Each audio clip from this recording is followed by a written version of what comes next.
Welcome to the Leading Real Change podcast. I'm your host, Dr. Jacqueline Kerr, an expert in workplace culture change.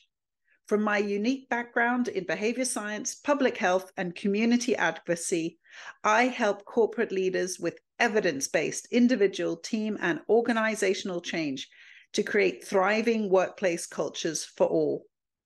In the Leading Real Change podcast, I interview dedicated and passionate change makers about their careers, how they lead change, and what leaders can do today to make a difference, to build healthy, inclusive workplace cultures for all. I'm excited to share these examples of real workplace change with you. You'll learn about effective strategies that are working and how to overcome real barriers to change that challenge us every day. I hope you'll feel inspired and more confident to keep leading change in your workplace. Please share this podcast with other HR, DEI, or ERG leaders who you know are working hard but are struggling to have an impact and need more support to effectively create a thriving workplace culture for all today.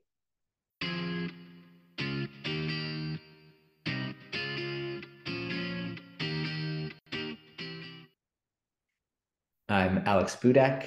I'm a husband. I'm a proud dad to a 2-year-old. I'm a faculty member at UC Berkeley's Haas School of Business.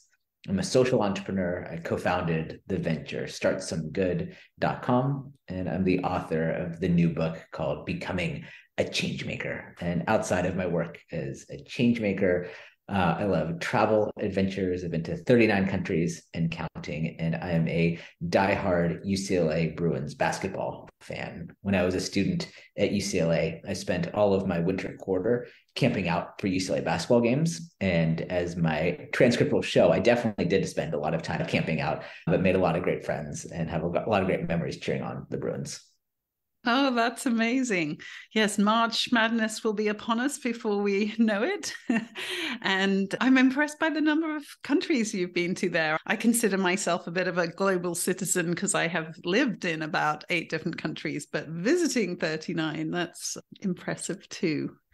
And so tell me, where did this journey start? When did you get inspired to be a change maker? Because for me, I was 10 years old, and our school, because of this sort of international working life that my parents had, I was at boarding school, and it was the same time as we were electing a new prime minister in the UK. So the school had its own elections, and I stood for prime minister for the day and won because I didn't follow the political party's no school rules for the day was my soapbox. I feel like that was when for me it started. So tell me a little bit about your journey to becoming such a leader of change making and a change maker yourself.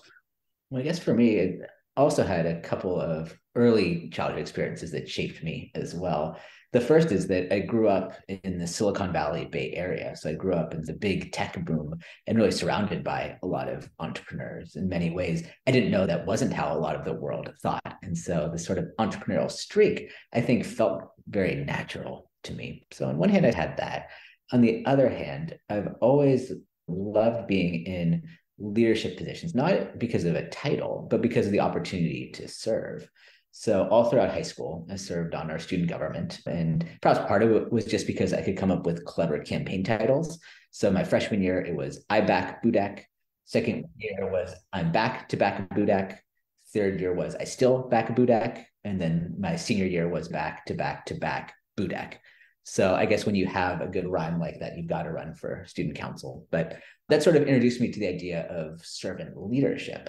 But I still didn't really have a strong why. So I liked entrepreneurship, I liked leadership, but then it all changed for me when I spent some time living and working in Ahmedabad, India.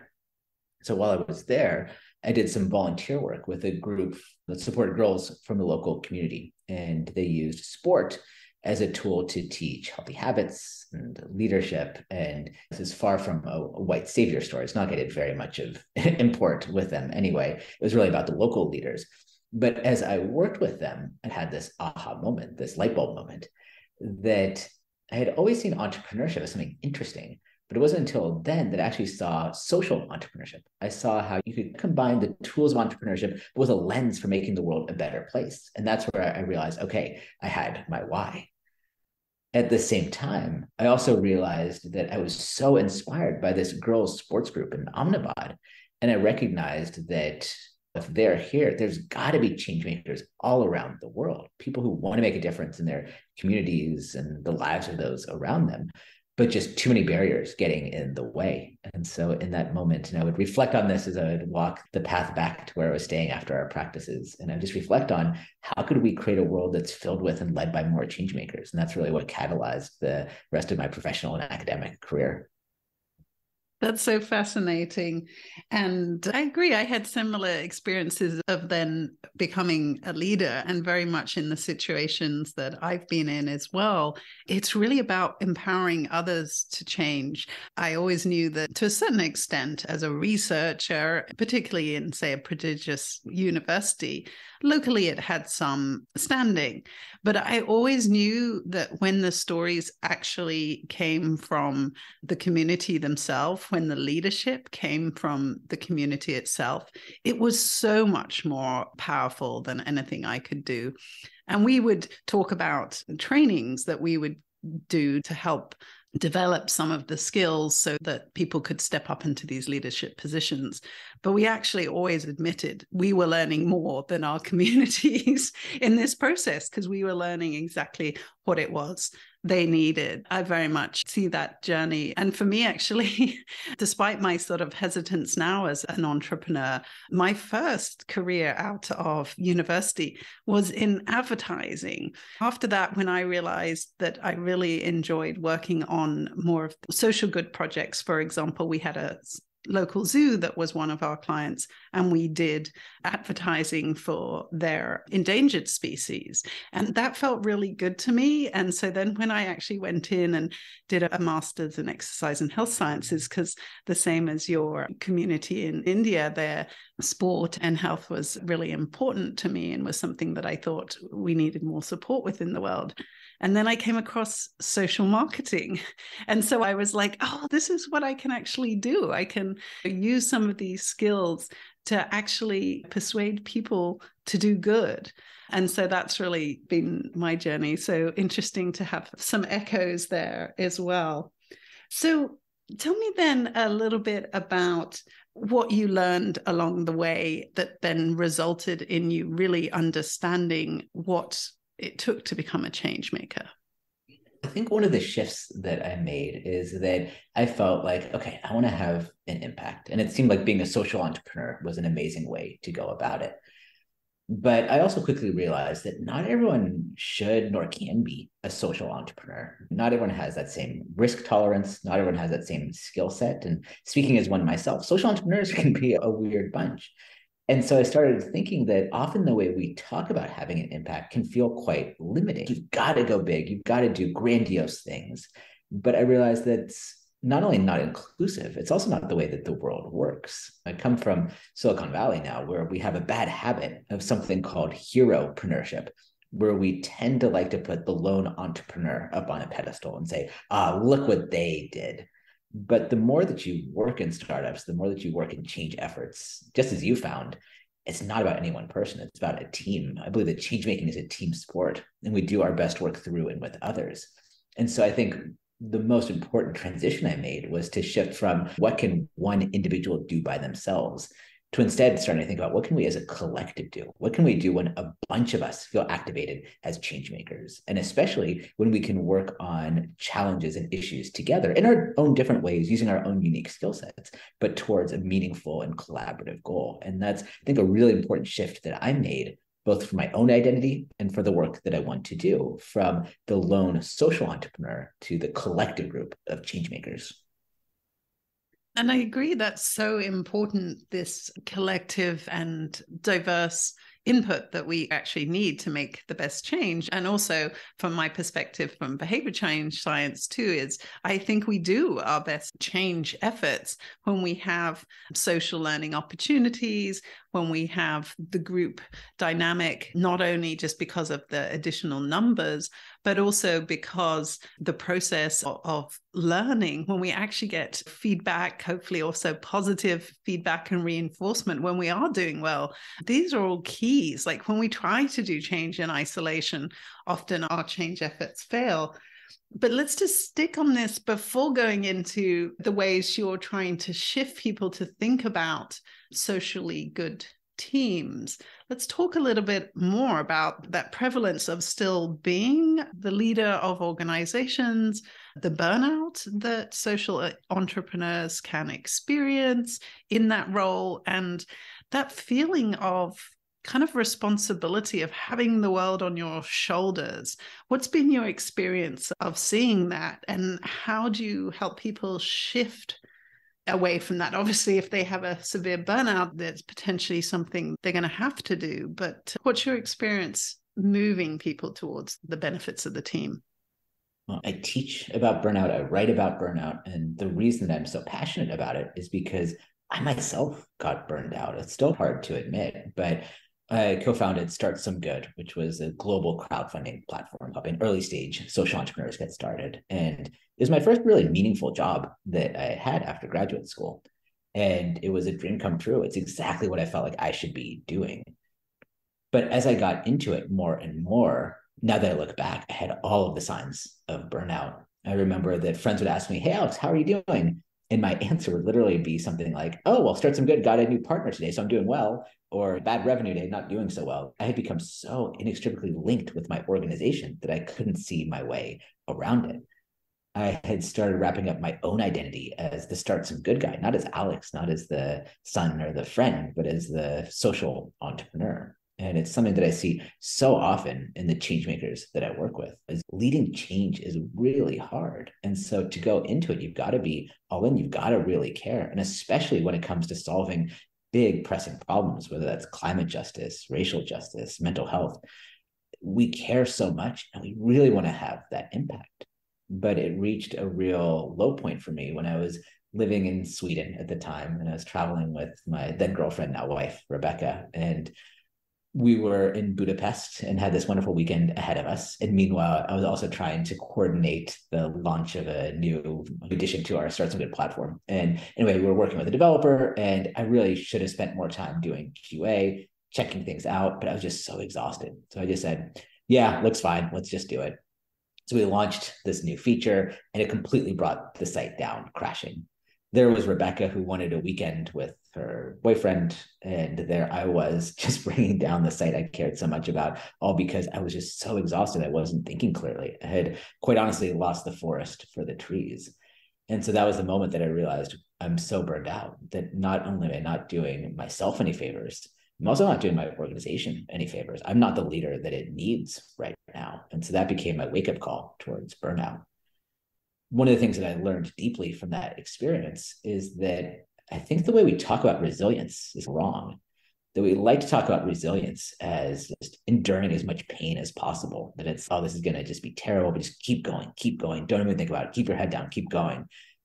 But I think that's a broken definition of resilience. Instead, the one that I teach about and I write about is remaining strong for the long haul. That it's not about just what do you do in one day or what do you do tomorrow, but it's how can you stay committed to the changes, not just this week, but next month, for a year, for 5 years, for 10 years, for 20 years, because that's the type of scale we need to think about when it comes to leading change. And that's the way we need to think about preserving our own best asset, which is ourselves. Exactly. Preserving that energy for the long haul. It's very much a marathon, not a sprint. And I also think too that pain, no gain.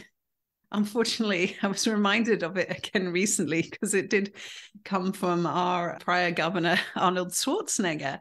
And yes, that might have been how he succeeded in his muscle building career. But again, I have many connections still with folks in sports psychology, sports physiology, because that was some of the background I came from. And actually, we're seeing athletes are doing so much better when they incorporate more rest into their regime. But unfortunately, these sort of mental models we have still exist. So, yeah, I agree. We have to also understand that burnout is not the absence of engagement or passion, because again, there's definitely some debate in the research literature about the opposite of burnout is engagement. But actually, there are so many people who still remain engaged in their work, are passionate about their work, have purpose in their work, but they experience burnout because they just don't have the perspective or the strategies to be able to preserve their own energy for the long term. Yeah, that's right. And of course, my sample size here is biased because I work with change makers, but this sense of purpose or meaning is not something that change makers lack. If anything, it's that drive that they have to make change that leads them to ignore some of the burnout signals. And so I think it's important we take that well-rounded and fully featured approach to understanding resilience and burnout. Exactly. And I do think the first part of resilience is asking for help. That's definitely one of those first steps that we need to make. But I do also think purpose is something that can be missing in workplaces. So outside of this sort of purpose-driven change maker model, definitely that purpose is something that can bring energy. And often there is a disconnect between workers' sense of purpose in terms of, yes, there can be a mission statement and perhaps even corporate values, but what does their work day to day do to improve the lives of the people around them or their customers? Often that connection is missing. So it is part of understanding some of the things to prevent burnout is that purpose. Okay, let's talk a little bit more then about what would be your guide to becoming a change maker. How do you teach it? And is it that you do have to have arrived with something special in the first place to start on this journey? Or have you also seen change makers appear or come out of something that you hadn't necessarily expected? Oh, you absolutely do not have to show up ready to know what you want to do. You don't have to show up with your idea of change or your plan or any of that. And so I teach a class called Becoming a Changemaker at UC Berkeley. I created and teach it as the class that I wish I could have taken when I was beginning my own changemaker journey. And I teach undergraduates, I teach graduate students, and I teach executives as well. So everywhere from 18-year-olds to 60-year-old CEOs. And so we find a diverse array of people. We meet them where they are, but each and every one of us can be a changemaker. Perhaps I'll start by sharing my definition of a changemaker. And so I define it in a radically inclusive way. This goes back to what we talked about earlier about sort of my transition from the social entrepreneur to each of us being agents of change. And so my definition of a change maker is simply someone who leads positive change from wherever they are. And so you'll see in the definition that there's no mention of roles or of titles, because I believe that each of us have a claim to that identity, whether that's an entry-level product manager, a middle manager, or a Nobel Prize winner, that each of us can lead change from where we are. And further, it's an inclusive identity that we can layer on top of our existing identities. So you could be a changemaker lawyer, a changemaker chef, or maybe a changemaker partner or a changemaker parent. It's a way of seeing the world around you and your role in shaping it. And so then how do you then teach and take people through that process of making an impact? Because again, I think that's even one of the things that seems to be up for debate, which is as individuals, we can only control what we can control. And I've always believed, no, we can change the world. And to be honest, we're highly influenced by so many parts of society, and our friends, our family, our workplaces, all these things influence us. So yes, we can also influence them in return. So then how do you actually move people into having the skills to have an impact, a positive impact on others? Yeah, we go through sort of 3 distinct steps. You can think of it a bit like a pyramid. So we begin with the base of the pyramid, and that's what I call a changemaker mindset. That's your ability to understand the world around you and your role in shaping it. Here to talk about a changemaker mindset, I'm really inspired by the words of poet Amanda Gorman. She wrote the poem, The Hill We Climb, which she delivered at the inauguration of Biden and Harris. And I think the final three lines are a wonderful embodiment of what we mean here by the changemaker mindset. She says, "For there is always light if we're brave enough to see it, if we're brave enough to be it." That idea that there's always light, that tomorrow can be better than today. It's not pretending that things are perfect or that there aren't real systemic issues that we're facing, but also a belief that things can get better, for there's always light, if only we're brave enough to see it. Oftentimes, being a changemaker requires having vision. We sometimes think that vision is relegated to the office of the CEO or the executive director, but no, I think each of us as changemakers can have vision. It's the ability to see things that others may not see quite yet, or maybe a status quo that needs to be disrupted, a system that needs to be changed. And then that third part, if only we're brave enough to be it. It takes courage to be a change maker. You've got to be willing to stand up and say, look, I don't know exactly the answer here, but I'm willing to try. I'm willing to give it a shot. Let's figure this out. It's worth our time. It's worth our energy. That takes courage. And I deeply appreciate the courage that I see in change makers. So we begin with that base of the pyramid, that change maker mindset. We then move to that middle section, and that's what I call change maker leadership. So we've talked already that you'll do your most important work through and with others. So collaboration is core to being a change maker. Here we talk about how you can learn some of the 21st century leadership skills, things like leading through networks, leading with purpose, and how you can learn to influence even if you don't have formal authority. A concept I call micro leadership, which breaks leadership down into its smallest, most meaningful unit, which is simply a leadership moment. And then from there, we move to that third part, which is changemaker action, the top of the pyramid. I am not a mathematician. I'm quite bad at math. And so I only teach one equation in the entire semester. And it's this. I call it the changemaker impact equation. It simply says that your impact as a changemaker is equal to, and you can visualize this, parentheses, it's your changemaker mindset plus your changemaker leadership. So that's in parentheses, multiplied by your changemaker action. So it doesn't take a great mathematician to know that when you multiply a number by zero, the result is zero. So the lesson here is that even if we have a great changemaker mindset, even if we've got great changemaker leadership skills, if we never take any action with it, we can never have any impact as a changemaker. And so this third part of the class is all about how you can learn to take action from where you are, how we can make change feel a little less scary, a little bit more approachable, and what we can learn from fields like engineering and art and entrepreneurship to learn about those first, sometimes messy, but always crucial steps of turning ideas into action. Yeah, I love that. And you're right that change is scary. And if we could acknowledge that a little bit more, I think that would help us. And also, like you say, it is messy. It's almost that willingness to embrace mistakes and to embrace that sort of curiosity and experimental approach, which is we don't know what's going to work. This is what we're all about, is finding out what is going to work. Because usually there isn't also that silver bullet or a one size fits all. There'll be situations and groups and times where one solution works, but then it doesn't apply in another sphere or with another population or at another time point, because everything is changing all the time around us. So we have to acknowledge that. I love the clarity of that pyramid, and that there is skills and mindset, but it really leads to action. I quite often talk about that gap between intention and action being the Grand Canyon, because people can be in good intentions, right, for years, for decades. So how do you help people cross that potential gap because of fear, because they lack skills? How do you help people move into action? It's so common, even among the most effective change makers. All of us, I would say, get scared with, okay, we've got this idea. How do we take those steps?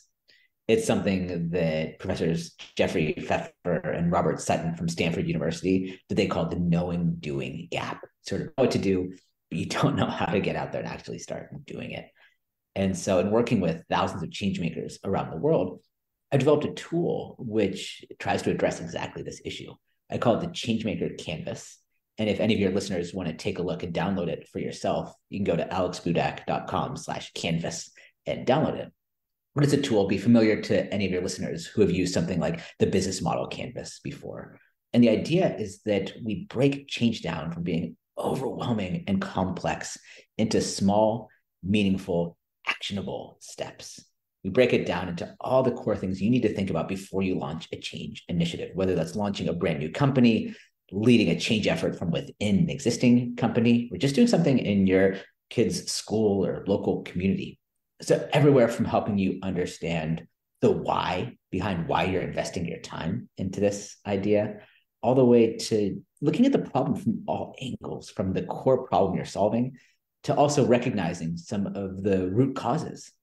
That allows you to go back to a bit of what we were talking about earlier, this idea of surface level changes, but also thinking about deeper systemic change as well. Also helps you think about who are the people that you'll involve in this change effort and how will you best engage them.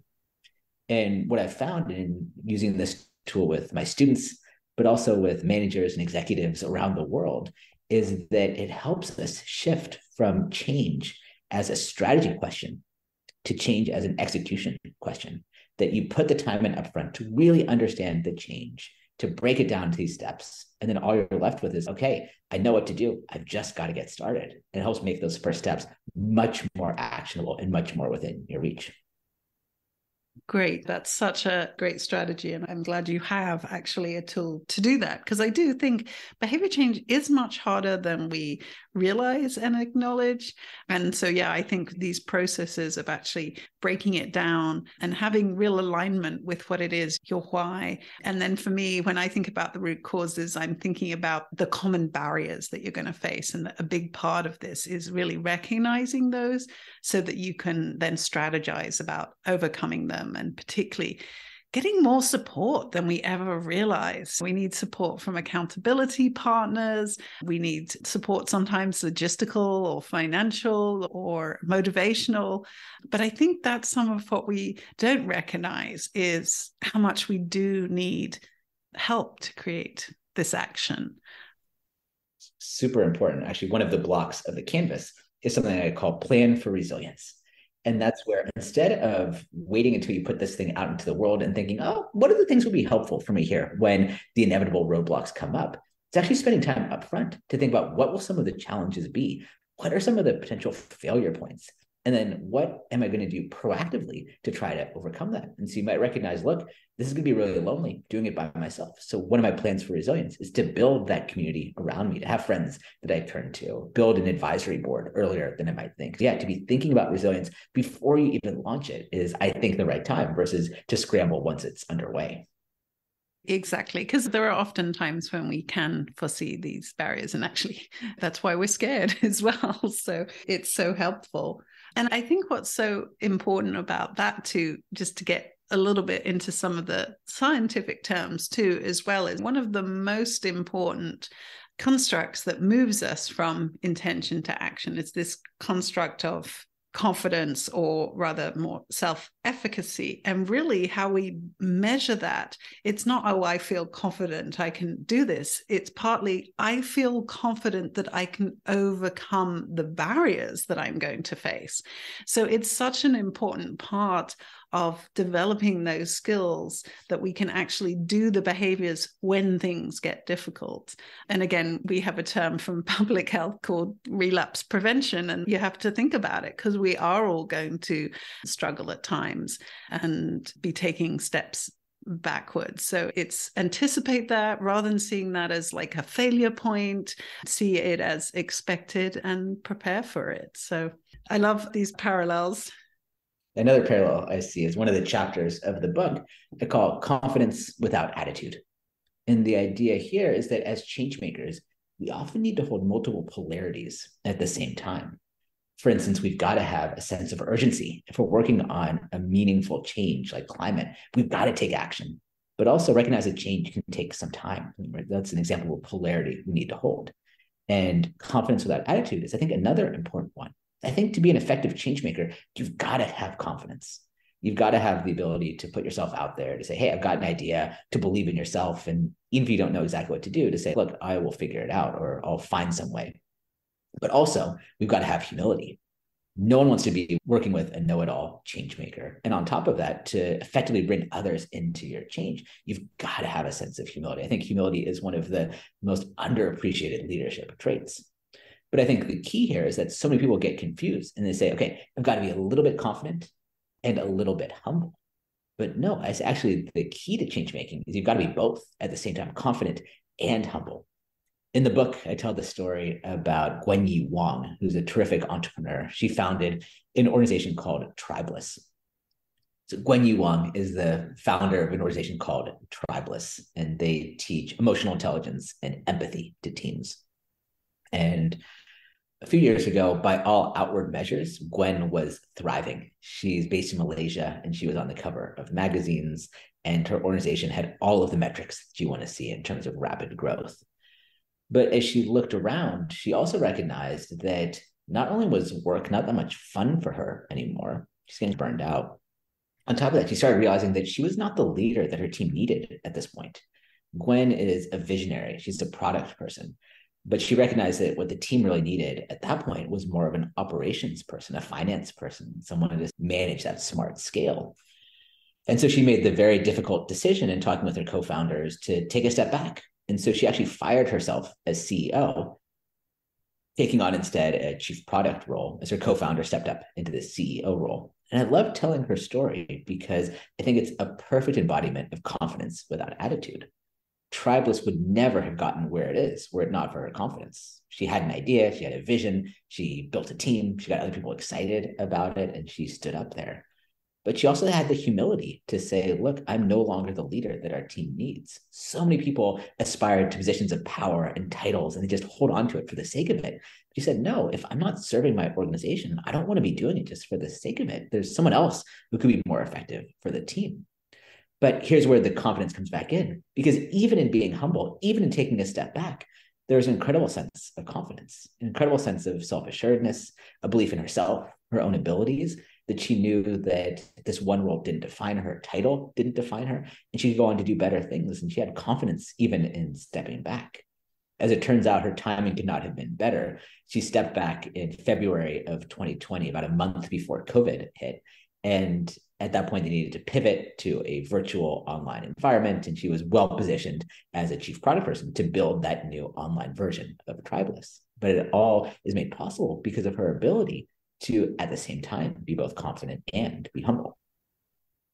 And that's so important. I love that example too of being the right leader at the right time. And one of my other guests on this season is Olivia Wagner, who wrote that book. And it really is so important for us to recognize that as a visionary, you may not be the best logistics person. So I agree, it's so important. But I think it also then really parallels into some of the ideas we've talked about in terms of leadership, and cultural humility is definitely something I've been learning about recently from a book called Did That Really Just Happen? And reading your book and Olivia's book, I get so much inspiration from these books that are helping us think through these issues. And cultural humility is that you will constantly be updating your information and your skills. So it's about saying that long-term culture is constantly evolving, and that I need the humility to be able to recognize what I don't know at any point in time and to update my skills, my mental models, my language, etc. This sort of translates then, or takes me back into thinking about businesses now, because even though some of your focus is around this social good, companies now, I am seeing so many posts of companies saying, for example, in HR, they are now agents of change. And it made me think again, needing that cultural humility in the workplace and these other leadership skills in the workplace in terms of the energy for the long term.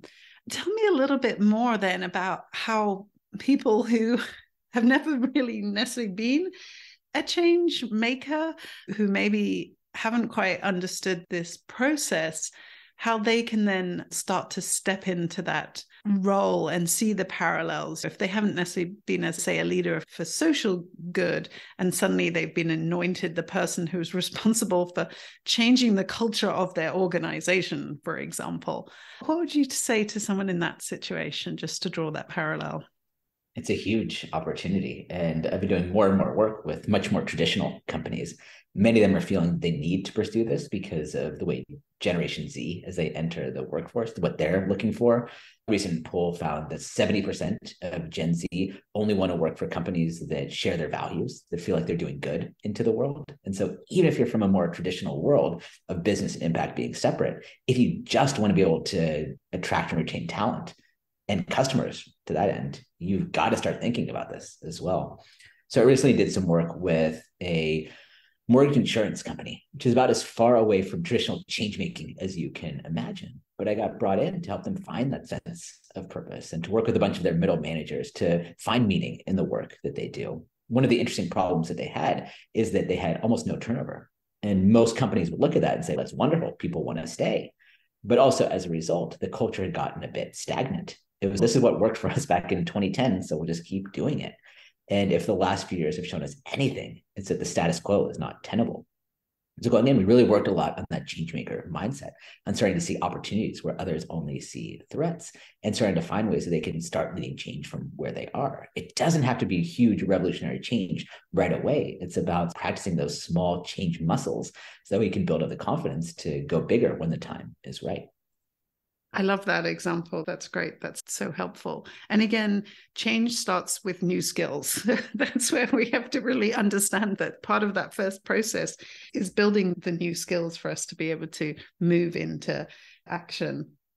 And I think it is so interesting. I was listening to a program yesterday on NPR all about the sort of the system that is corporate America and actually the social system at government levels, et cetera, really was designed by the boomer generation. And essentially, this is then this debate, which is how do we change that system so that it actually can now apply to people coming into it without, one, the same demographics. That generation was predominantly white, but also then the other changes that have happened in terms of the cost of housing, the cost of education, et cetera.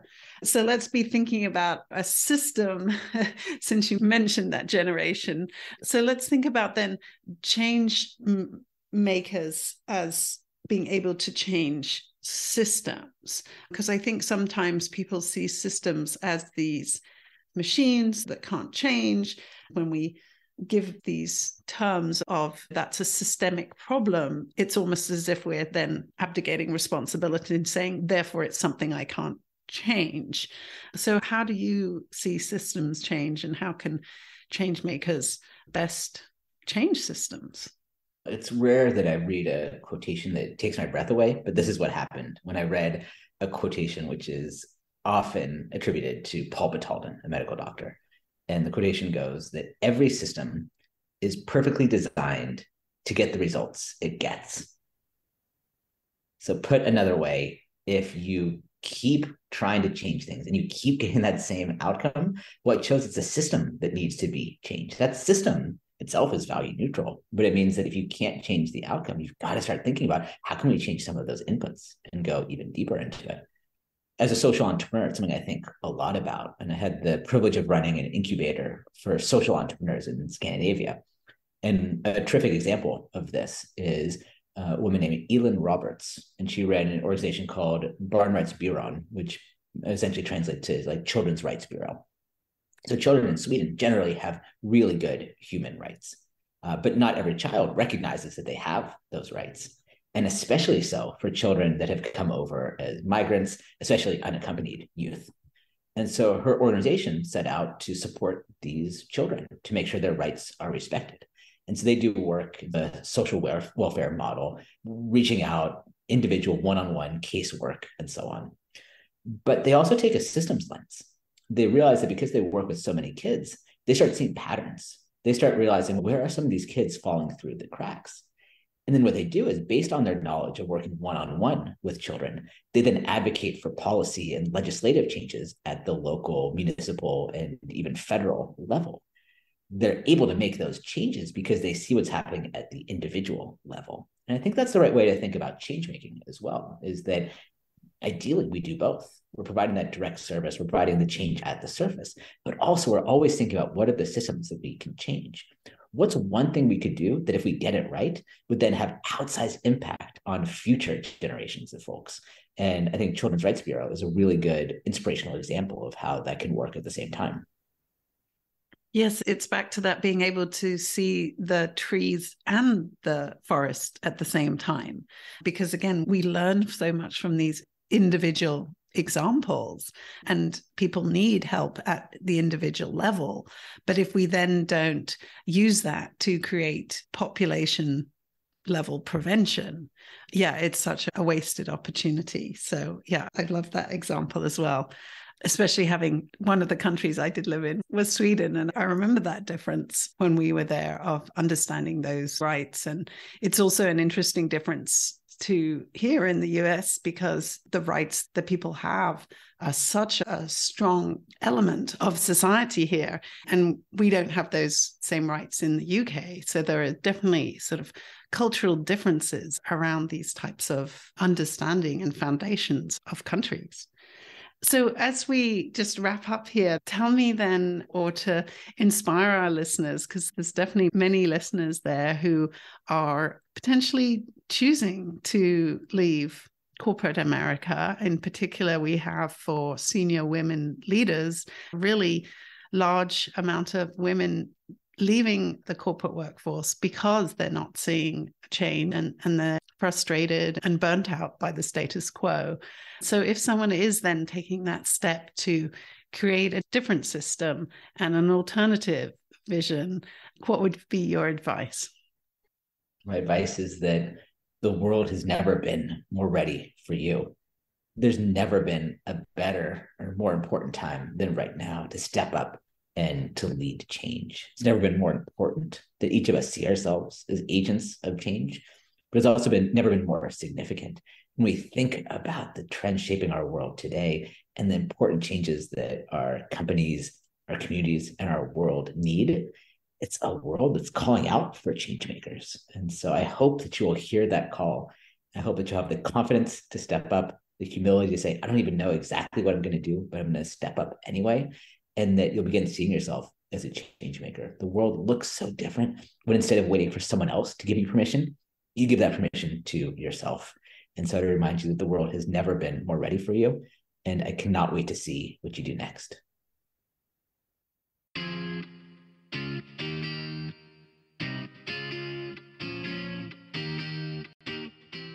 Thanks so much for listening today. I hope the podcast brings you fresh ideas, renewed confidence, and energy to keep leading change. If you need a partner in these efforts, I can help you effectively build a thriving workplace culture for all. I'll help you overcome the real barriers to change you face every day and help you lead real change with evidence-based solutions. In particular, I want to work with passionate leaders who have tried and failed, because I know you have what it takes, and your experience will help you clearly recognize the difference I can make. For a free consultation today, please visit my website at www.leading-real-change.com. That's www.leadingrealchange.com.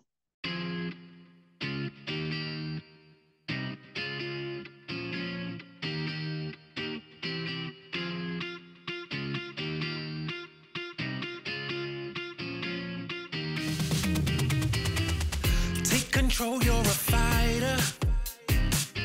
Push the limits and see it, you're already there. Told you we going higher. Ain't no stopping us, we're going in for the win. And we're gonna celebrate. Then we're gonna do it all over again. And we're gonna rock this place, 'cause this is our day. We're gonna do it together, through any weather, rain, sleet,